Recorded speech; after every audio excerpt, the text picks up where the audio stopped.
Yo, peace was good. Welcome to the store of my CD collection. This is part 47. But before I start, I'm pretty sure if you guys follow me on Instagram or Facebook, you guys seen this bag that I posted last weekend on Saturday last weekend. These are not the CDs I'm gonna be posting.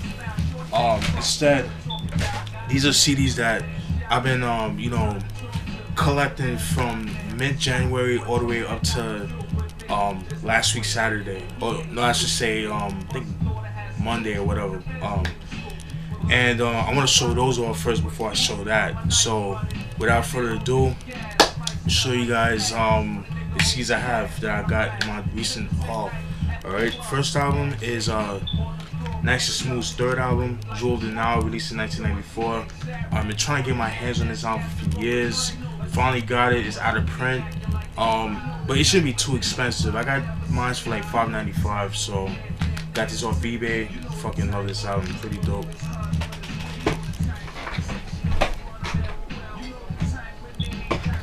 Alright. Then we got UB40's Labor of Love, released in 1983. Love this album. I actually have another copy of this album that I got for my birthday, on my 13th birthday. I went thrift shopping one time, like I think like sometime last week. I saw this, I was like, I had to go cop this shit right here. Very, very dope album. Love this album. Known for songs like Red Red Wine and all that stuff. Definitely one of their best albums. UB40 Labor of Love, released in 1983. Then this is the Labor of Love Part 2, released in 89. Not as good as the first Labor of Love, but I do like it. Definitely got some dope joints in here. Definitely has like late 80s reggae vibe to it, if you guys know what I'm saying. It has like, drum machines and stuff like that, But overall pretty dope, I like it. Then we got Blasphemy, Natas' third album. No, I'm sorry, their second album, excuse me. Because their first album was Life After Death, that came out in 92. This came out in 93. The only thing that pissed me off is this shit right here. This is unacceptable. For the eBay that I got it from, fuck you for that.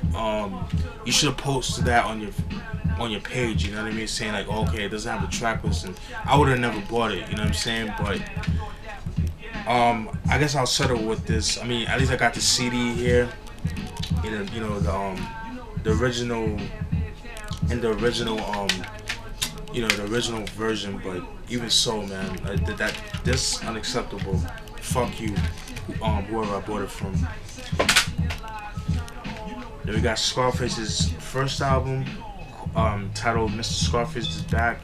This is when not that when he left Ghetto Boys, he was still with Ghetto Boys, but he just wanted to do his own thing. And even though he wasn't the first artist out of Ghetto Boys to do it, it was Willie D when he came out with Controversy in '89. But yeah, this time right here, been trying to get my hands on this for years. I should have bought it when I had the chance years ago. I just see it all the time. Just never got around to it. I wasn't really big on down south hip hop, dirty south hip hop like that. I mean, yeah, especially like from the '90s. You know what I mean? I didn't really get into it unless it had anything that had to do with horrorcore. Because at the time I was big on horrorcore. But finally got this joint. Yeah, highly recommended. Then we got L. Cool J's Walk with a Panther. I believe this is his third album. Yeah, his third album. Yeah, known for singles like Jingling Baby, Big Old Butt, Going Back to Cali, stuff like that. Yeah, so definitely expect a review on this joint right here. Then we got BG Knocc and Dresta, Real Brothas, released in 1995. This is the re-release version. This is the 2015 re-release version. 2015 or 2014? I think this is the 2014, but either way, this is the re-release version. BG Knocc and Dresta, they were known for their affiliation with Eazy-E. Rest in peace with Eazy-E. Yeah, man, finally got this joint. I'm glad to own this joint. This song was like heavily sought after and it was going for crazy money online. It's been out of print since '95, so yeah, man, glad to own this joint right here. West Coast classic right here. And we got Cameron's third album, yeah, his third album, Come Home With Me, released in 2002. Um, this was 2 years after SDE. Known for singles like Oh Boy and stuff like that. Pretty dope.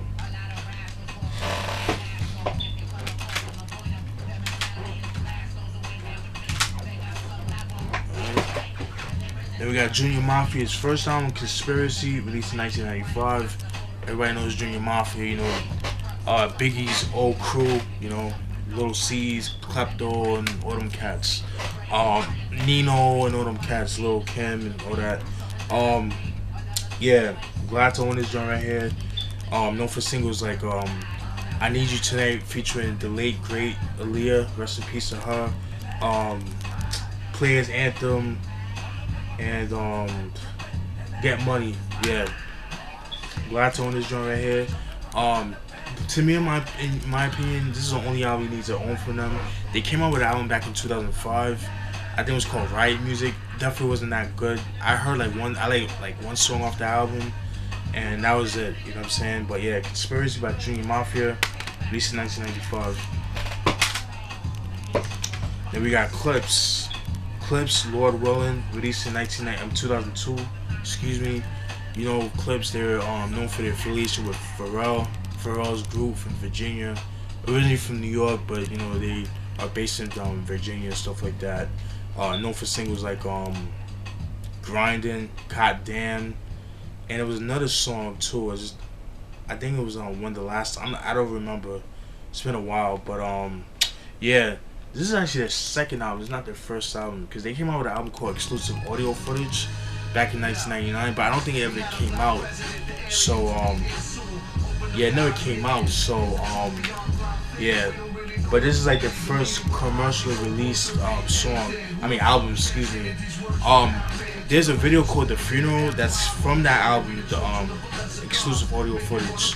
Definitely check it out. It's definitely on YouTube, so definitely check it out. Clipse, Lord Willin, released in 2002. Then I got this album right here. Been trying to get this album for years. Sadat X Wild Cowboys, released in 1996. Again, fell victim to this shit. I don't know what the fuck is going on these days, man. It's pissed me off. It's like, but regardless, I do have the CD. You know, it's the original came. Got the book, track listing. I mean, it has the booklet, the original and the original CD. Just gonna have to look for the CD, like another copy of this album for the time being. But yeah, glad to own this joint right here. Yeah, very, very dope, classic shit right here. Sadat X Wild Cowboys, released in 1996. Then we got Esham's first album, Boomin' Words from Hell, released in 1990. This is the 2015 release version. Where you can get this album, you go on his website. I believe it's called acidrap.net or .com. It's one of them two. But I'm part of a group on Facebook called Digging the CDs, and I saw a dude post this shit. I was like, yo, where'd you get that? And I'm asking, did he get it from that website? And he said yes. So I went on Esham's Acid Rap website, ordered my copy, and got it too. You know what I'm saying? So, and that was another reason too. Like there were certain CDs like the BG Knockout, and there was another album that I'll show you in a minute that I pre-ordered online because some of them were from overseas, so I had to wait until the CDs came and shit. So but yeah, finally glad to own this shit. Yeah, a lot of people are familiar with the one where he had like the fire background in the background, and you see him like in a purple or red hoodie, and he has like the red devil eyes and shit like that. That's the original version, but this right here, you just see him when he was young and shit. That has the Mustang right here. Yeah, Boomin' Words from Hell, released in 1990. And we got Justice's 1993 album, Gun Talk, released in 1993. Justice, known for his affiliation with Mantronics, because that was his artist. Mantronics did a lot of his beats back in the day, and even on this album too. You know, known for singles like Latoya and stuff like that. He used to roll with KRS-One back in the day. He wasn't really he wasn't really part of Boogie Down Production. He was like an affiliate, but he wasn't like an official member of Boogie Down Production. He was more of an affiliate. But yeah, Just Size Gun Talk released in 1993. Then we got Domingo Sessions and Lessons released in 2015. Domingo, producer from East New York, Brooklyn, well-established producer, definitely underrated. He's done work for like KRS-One, Razzcast, who else? Rakim, Shaq, you know, people like that, and countless others. I believe he's done work for like Das Effects and stuff like that. I don't remember, but yeah, Domingo. This is pretty much only songs that came out throughout the 90s and early 2000s that never saw the light of day, except for one song that I've heard from this album, and that was a song Original Style by Rakim. I heard that song on a J Love mixtape. I think it was like a best of Rakim. That's what I heard it from. But obviously obviously like the quality wasn't as good. But you know, he definitely did his thing on this joint right here. Game of Death, that's another dope song that was featured on Rakim, and that was featured on Shaq's third album, You Can't Stop the Rain. But it's the OG version of this album. I mean, like pretty much the alternate versions of certain songs and stuff like that. But yeah, Domingo Such as Lessons by by Domingo, released in 2015. Yeah, I highly recommend this joint right here. Then we got Juvenile, Being Myself, released in 1984. Everybody should know who Juvenile is. MC from New Orleans, was part of Cash Money. I don't think he's with them no more. He had like a falling out due to like money and shit like that. But this is way before that. This is when he was with Warlock Records. But yeah, Being Myself, released in 1994. I forgot the name of the single. I think it's called what's the single? What You Gonna Do? I believe it's not What You Gonna Do.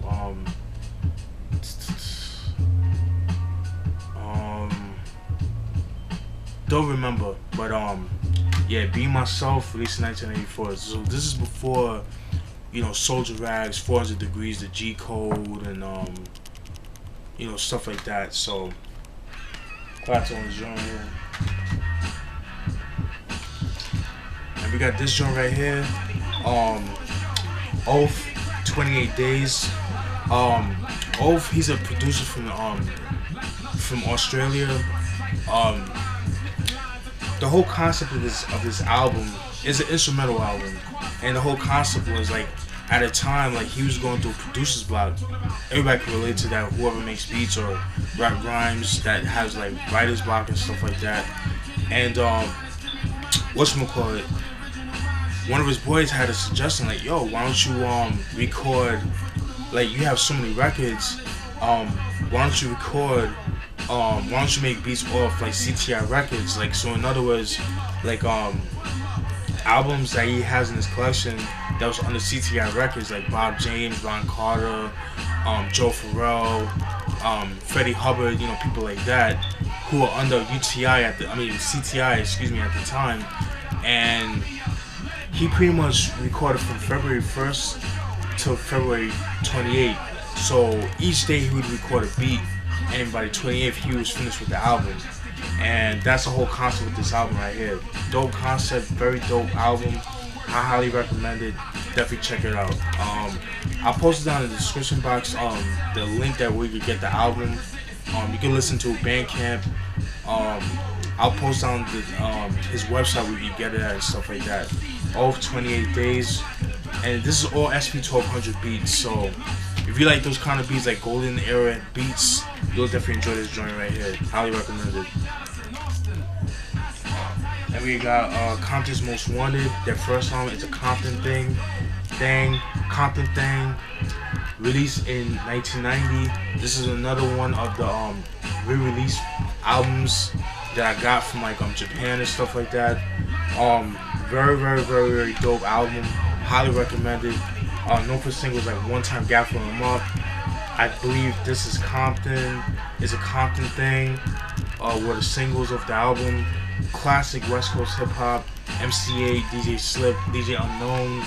I mean, timeless shit right here. Very, very dope. Highly recommended. I believe, and the quality, the audio has gotten a lot better because I believe the first pressings of these albums were digitally analog, were analog, so like they weren't really mixed very well, so you have to like turn it up.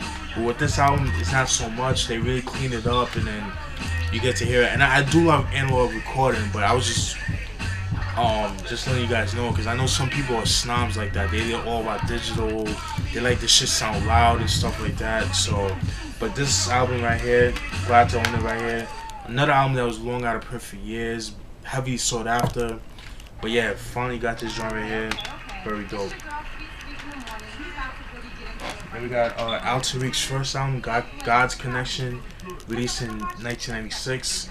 This is the 2010 edition. You know, Tariq was known for his affiliation with Beatnuts. I think right after this album, he had kind of like a falling out. You know, they didn't get along. Very, very dope. I have to do a review on this album. There's a dope article on Uncut.com on Tariq. It's a dope interview. He kind of breaks down what happens between that period, why he don't fuck with them. But yeah, glad to own this joint right here. Known for singles like Do Your Thing, Spectacular. Those were the singles off the album. Glad to own this joint right here. Been trying to get this album for years. Highly recommended. And yeah, Tariq, God's Connection, released in 1996.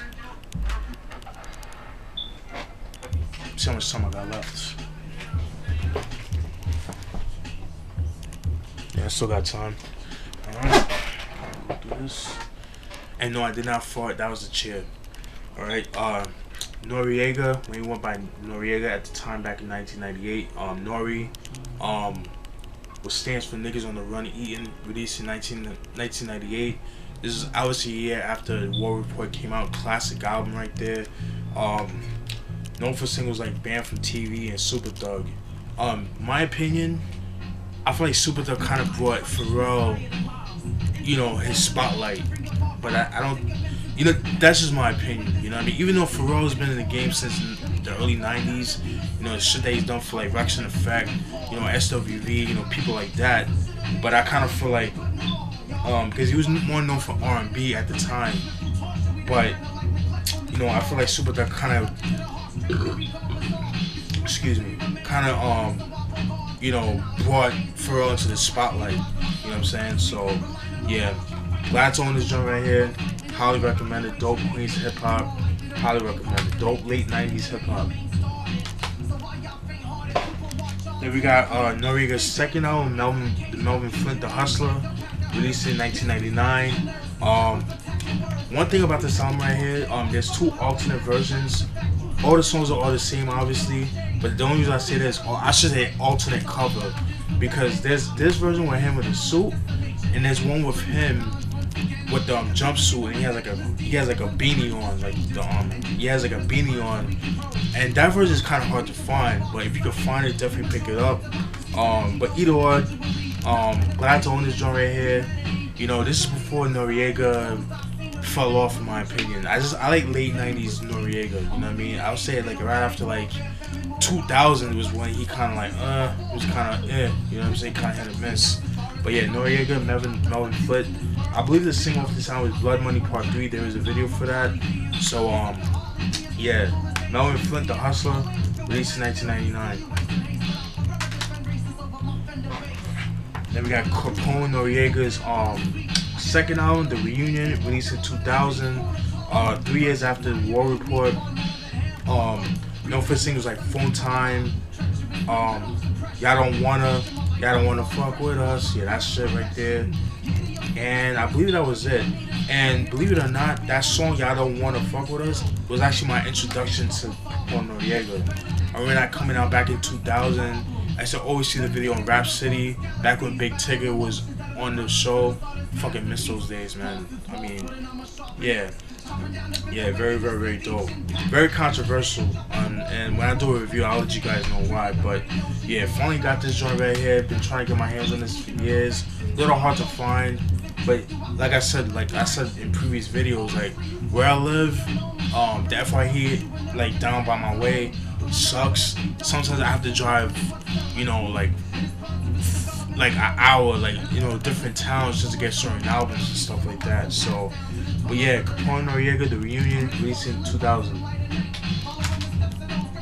Then we got Necro's first album, I Need Drugs, released in 2000.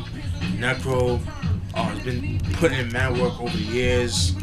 Got to start back in the early 90s. You know, he's been through like, you know, mass ciphers, mad freestyle sessions, stuff like that. But where he really got his name from was like, you know, from the Stretch and Bobbito shows. This is what really sparked his career. You know what I'm saying? And yeah, I'm glad to own this joint right here. The only single off the album is I Need Drugs. But the most sadistic was like definitely like his biggest song off the album, and obviously I Need Drugs. But yeah, finally got this album. So glad I got it. Yeah, I Need Drugs, released in 2000. Then we got C.C. Peniston, finally released in 1992. C.C. Peniston, she was pretty big back in the early 90s. She had a song called Keep On Walking, which was pretty big, and that's on this album right here. Like back in the 90s, there was some type of R&B, but I like to call it house R&B because it had like a like deep house, but it was like R&B and stuff like that. It was pretty big back in the early 90s. I do miss that kind of R&B, but yeah, I just bought it just for nostalgia purposes. It's actually pretty good. C.C. Peniston finally released in 1992. Then we got Nature for All Seasons, released in 2000. This is his first album, his debut album. Nature, everybody should know Nature from The Firm. Finally came out with an album, you know what I'm saying? Known for singles like Ultimate High featuring Nas, and I believe that was it. Yeah, the Ultimate High, that was like the biggest song of this album. But yeah, Nature for All Seasons, released in 2000. Then we got MC8's Underground Hero album that came out in 2002. I don't know what number this album is. Probably like part 6. He came out with mad albums. But yeah, this album was okay. You know, it was alright. It wasn't that good. I would have to do a review on this album to let you guys know. And I do have to do a review on his first album, We Come Strapped, which I do have in my collection. But like I said, I have so much albums I gotta cover, but I will get to them eventually. But yeah, Underground Hero by MC8, released in 2002. Then we got Public Enemy's How You Sell Soul to a Soulless People Who Sold Their Soul, released in 2007.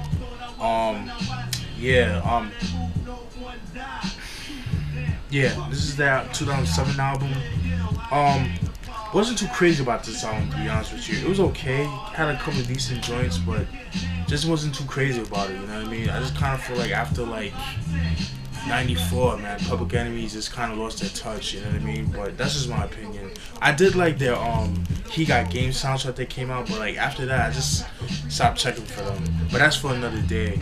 But yeah, the 2007 album, long ass title. How You Sell Their Soul to Souls People Who Sold Their Soul, released in 07. And we got Criminal Minded by BDP or Boogie Down Productions. Released in 1987, the year I was born. This is the deluxe edition that came out in 2008 by Traffic Entertainment. You know, it comes with, you know, obviously the original album that comes with 10 tracks, and it comes with a double disc album. Classic hip hop. Rest in peace to Scott Rock. He died right after this album came out, or I think before. But yeah, finally glad to own this joint right here. Very dope. This version is actually out of print. It's hard to find, but you know, I'm all about like, you know, alternate versions and remixes and stuff like that, which is the main reason I got this version. But yeah, finally got this joint right here. Glad to own it right here. Very dope. And we got Boogie Down Productions' second album, By All Means Necessary, paying homage to Malcolm X, obviously. No for singles like I'm Still Number One. My Philosophy was a single too. Yeah, very dope album. Definitely have to do a review on these albums too. Yeah, Boogie Down Productions, very dope.